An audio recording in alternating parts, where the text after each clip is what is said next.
Man, buka pintu Man. Ayah lapar.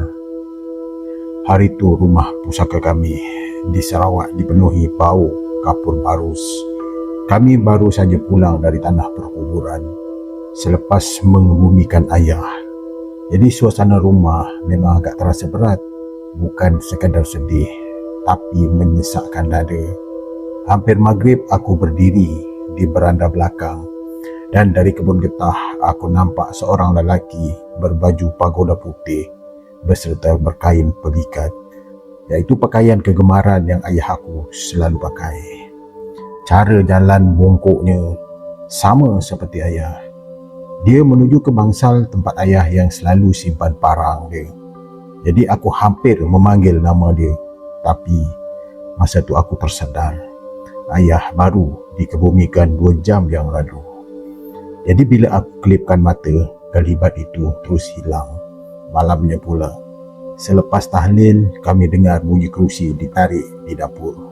Dan bila aku tengok, aku nampak satu susuk duduk membelakangi meja makan dengan bau busuk daging reput menusuk hidung aku.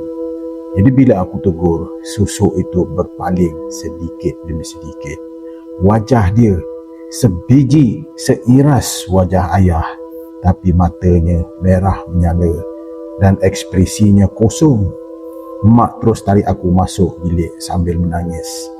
Lalu mak berbisik, itu hantu raya yang ayah tak sempat pulangkan sebelum ayah meninggal. Jadi malam itu rumah kami terus bergegar. Bumbung macam dicakar-cakar, dan dari luar tingkap suara garau yang menyerupai ayah memanggil, Man, buka pintu, ayah lapar. Kami berkumpul terus membaca ayat kursi sampai ke subuh. Keesokan paginya, ustaz dipanggil, dan semasa perubatan, pokok mangga di depan rumah bergoyang kuat walaupun angin tenang. Dan selepas itu, suasana kembali aman. Tapi sampai hari ini, aku tak akan lupa wajah ayah di dapur malam tu.